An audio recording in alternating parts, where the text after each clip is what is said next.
Estou muito otimista. Agora eu estou otimista por um fato, a economia. Ou seja, não é pelos arranjos, nem pelas crises, nem pelas várias coisas.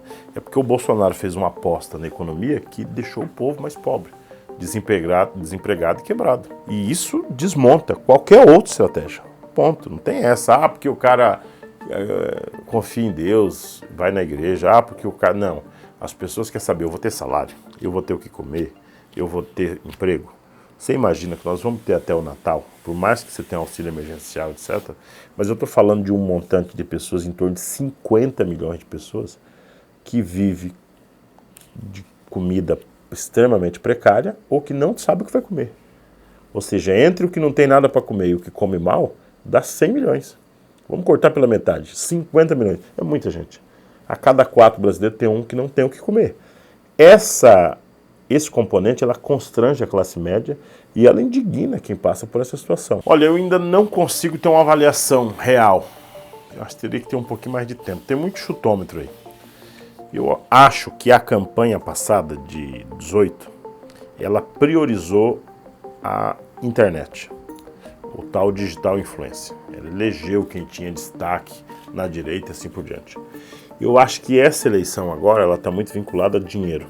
É uma eleição diferente e vai estar muito vinculado a setores que foi beneficiado pelo orçamento secreto, em especial, e setores que foi apoiado por setores evangélicos, também por muito recurso. Então essa bancada da oposição é dinheiro. Quem tiver mais leva. Eu não acredito que seja digital influência, pauta.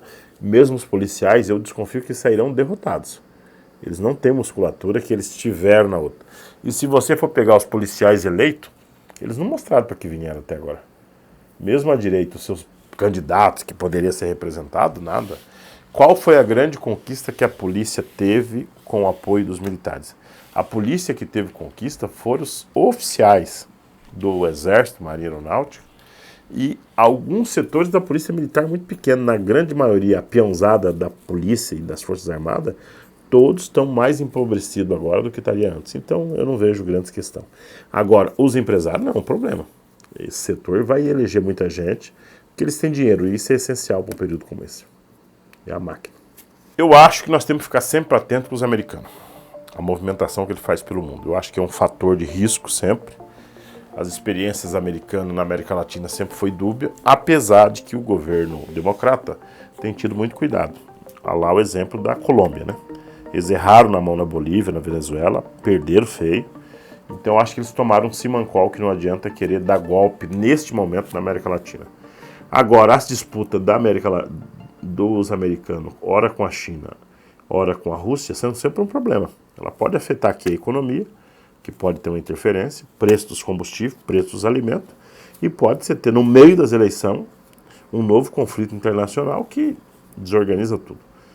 Esse é o primeiro vento que nos sopra para a nossa direção. O segundo vento é o comportamento da América Latina. Eu acho que a América Latina tem uma novidade boa, que é uma organização de vários estados alinhado com o campo progressista. Isso é uma novidade, do México até a Argentina. E isso pode influenciar o Brasil. Eu estou muito animado que nós podemos ter os ventos latino-americanos soprando nossa nuca aí nos próximos períodos. O Brasil tem uma responsabilidade muito grande na América Latina, pelo tamanho, pela sua importância econômica e política. Mas eu acho que o Brasil, sendo governado pelo Lula, terá importâncias maiores. Nós temos uma carência de líderes internacionais que têm capacidade de dialogar, de convencer e autoridade moral. O Lula tem esse poder. O Lula foi uma figura grande. A passagem do Lula como pré-candidato pela Europa, a recepção que ele teve na França, na Alemanha e na Espanha demonstra o tamanho dele. Então eu acho que hoje o Lula é uma das únicas pessoas no mundo que tem capacidade de convocar coisas ou de segurar loucurinhas por aí. Coisa que o Bolsonaro ninguém nem sabe quem é na fila do pão. Então vamos ver como é que vai ser a posição do Lula sobre os temas internacional e como é que vai se comportar os demais países. Eu acho que essa eleição ela tem que ficar atenta, porque vai ter uma quantidade imensa de observadores internacionais aqui. Eu calculo que a própria ONU vai vir aqui. Eu acho que a principal tarefa do MST no próximo período primeiro, é a organização da base sem terra. Nós não podemos perder o foco.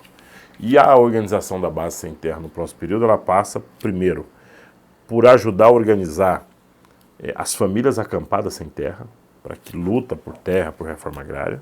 Segundo, organizar as famílias que já estão com terra, para poder avançar numa pauta mais organizada de agroecologia e produção de alimentos saudáveis.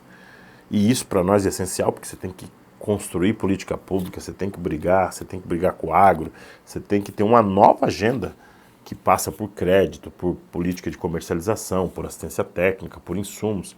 É bastante importante isso. E por fim, não menor, são as demais políticas públicas que vão para o campo, que não necessariamente é uma política de reforma agrária. Por exemplo, energia elétrica, não é uma política de reforma agrária, mas você tem que ter energia elétrica, senão a reforma agrária não funciona. E eu brinco por aí, e o Wi-Fi, né? Porque hoje ninguém fica no campo sem ter uma política de internet para a juventude, para quem vive, para vender a sua produção. Eu acho que o Lula vai ter um governo representativo da sociedade. Eu acho que o Lula vai ter um governo que vai fazer alguns pactos para ele poder ter uma governabilidade que envolve o Congresso Nacional. E eu acho que o Lula vai ter que construir uma maioria na sociedade para depois dar um passo à frente. A dúvida é que é um governo de 4 anos, segundo ele, que nós não podemos perder muito tempo. Nos primeiros 100 dias nós temos que chegar chegando, mostrar para que veio. E nesse mostrar para que veio é que eu acho que vai ter uma combinação da simbologia da pauta, se a reforma agrária entra ou não na prioridade, e segundo, qual é o desenho institucional que ele vai querer para isso. Exemplo, nós temos o INCRA hoje, se mantém com autonomia o Ministério da Agricultura ou não, hoje vinculou a agricultura. Ele vai criar um novo Ministério de Reforma Agrária para fazer a organização da produção. Ele vai manter um ministro da Agricultura mais afinado com nós do que com o agronegócio. Esse desenho institucional eu acho que é cedo ainda para propor, porque depende da composição do primeiro e do segundo turno e como é que vai estar o apoio do Lula para poder fazer mudança. O MST tem uma trajetória de ter muito cuidado em colocar os seus quadros para disputar cargos no governo. Não é nem que é mais ou menos importante. O cuidado nosso é para nós não perder a nossa autonomia. Acho que não é fácil para uma organização também do nosso ter que dialogar uma pauta de reivindicação com um dirigente do MST que está do outro lado. Então isso, por exemplo, que todo mundo quer saber, o MST vai para o governo ou não. Minha opinião é que eu acho que não precisa nós ir para o governo. Me interessa se nós vamos ter a pauta atendida por alguém. Nós estamos fazendo um esforço de ter uma elaboração programática, nós, esquerda, PT, que o governo possa compreender que, primeiro, que a agroindústria brasileira, ela tem muita relação com a reforma agrária. E nós podemos fazer uma aliança tática com esse setor, pelo simples motivo, produzir comida para alimentar o povo brasileiro.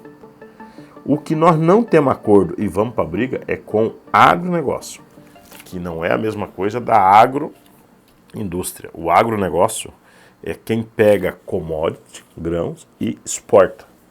Ele não tem a paciência devida para industrializar nada aqui, que é diferente da agroindústria. A agroindústria tem um ativo de produção e industrialização muito grande e a cadeia é muito forte. Então essa é a primeira briga, nós não queremos prosa com o setor exportador, eles que vão para lá. E eles não precisam do Estado. Eles têm as empresas, têm a infraestrutura toda para garantir isso. E pelo contrário, traz um prejuízo para o Brasil com a lei Candir absurdo, porque vale tanto para as commodities de ferro, para os grãos, para o eucalipto, vale também um pouco para a carne e um pouco para o grosso da soja. Ponto. Então, nós temos uma divergência. Segunda divergência que nós temos, com o latifúndio produtivo, que são os mais raivosos, que esses têm, entre outras coisas, terras griladas, desmatamento e agora estão armados com a lei de armamento do Bolsonaro. Esses dois setores serão problemas no próximo período. Por isso que a nossa aliança tem que ser com a agricultura familiar, assalariados sem terra, junto com a agroindústria. E quem é a agroindústria? É quem tem menos de 500 hectares, que produz fruta integrado, hortifruti, que produz para abastecer a agricultura, a alimentação brasileira. Esse público são 70% do que produz no Brasil. Qual é a nossa dificuldade? É que ele se identifica como agronegócio, do ponto de vista ideológico. O filho de uma mãe tem 5 hectares de terra, tem um financiamento alto, porque é integrado, sei lá, de suíno, em Santa Catarina, financia até 1 milhão por ano, e a cabeça dele é de agro. Ô filho de uma mãe, você não é agro. Você não exporta 1 quilo de nada, filho de Deus. Você é da nossa turma, da agricultura brasileira industrializada. Com vocês nós podemos fazer ponte. O governo precisa estender o seu plano nessa perspectiva. Se isso vai dar certo, é muito difícil. O que nós não achamos que o governo possa fazer pactos é com latifúndio produtivo, porque ele é uma tragédia, ele é o que tem de atrasado, e com o agronegócio, que é uma tragédia ambiental e para a geração de emprego e renda para o país. Eu acho que o bolsonarismo conseguiu uma grande façanha que nós tivemos pouca perna de fazer, que foi transformar ações do Bolsonaro em cultura política. Eu dava como exemplo um dia desse o tema das armas. Nós perdemos um plebiscito das armas um dia desse. Nós estávamos numa briga importante. Hoje não. O Bolsonaro transforma a arma como um componente cultural.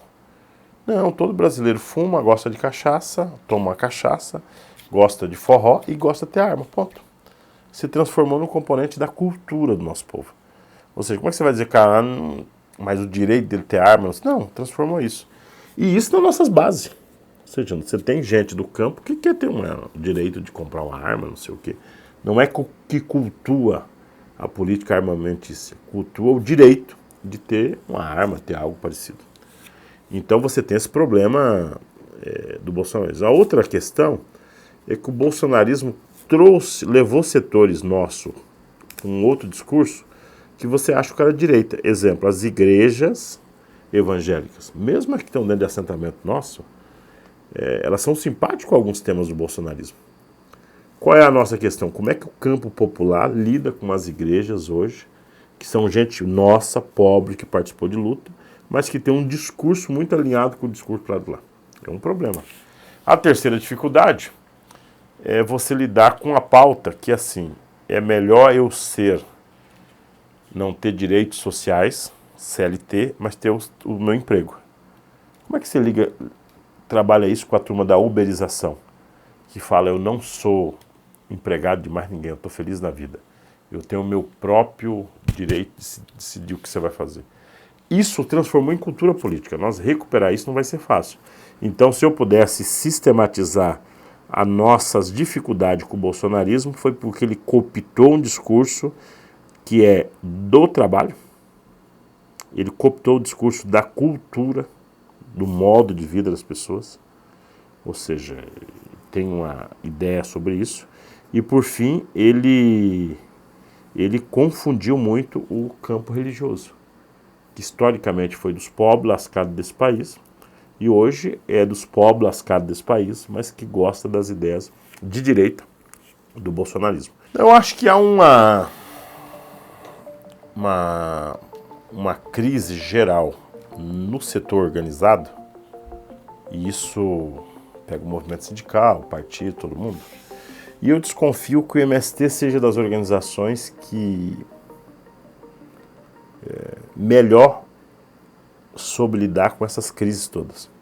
Se você for pegar, nós temos uma diferença referente às outras organizações, que nós temos território, nós temos escolas, nós temos centro de formação, nós temos assentamento e tem uma materialidade, chamado alimentos orgânicos.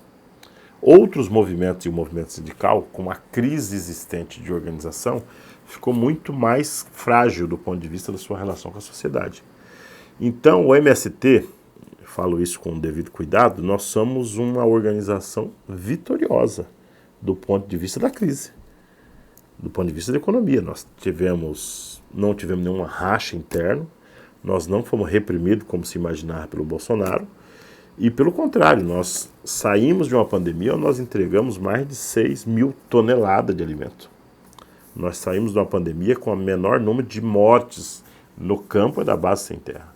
O Bolsonaro não nos aniquilou como imaginávamos. E mais, nós saímos com a organização, que vai chegar aí nos próximos 2 anos com 40 anos, com nível de maturidade de ter uma tranquilidade de nós ocupar um latifúndio em qualquer lugar desse país, de enfrentar uma força nacional como foi na Bahia, sem arredar o pé, mas ao mesmo tempo de fazer o lançamento de um filme do Marighella, nas nossas bases, com trocentos artistas global. Ou de lançar um programa chamado Fina Pop, com a famosa turma da Faria Lima. Então isso é uma novidade do ponto de vista, ou seja, nós temos um jogo de futebol que reúne centenas de personalidades com Lula e com Chico Buarque.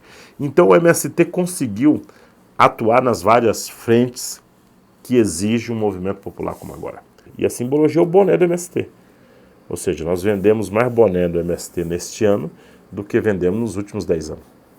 Isso demonstra uma solidariedade e um compartilhamento da posição política do movimento com o restante da esquerda organizada. Por isso eu acho que nós estamos no melhor momento dos últimos 10 anos e a grande questão é que nós não podemos ter uma derrota nesse próximo período. Uma derrota do Lula seria nós esvaziar esse clima político com o seu. E uma vitória do Lula, aí sim, é nós dobrar a capacidade de ânimo da tropa e a perspectiva de você ter lutas futuras que vai melhorar a vida do nosso povo.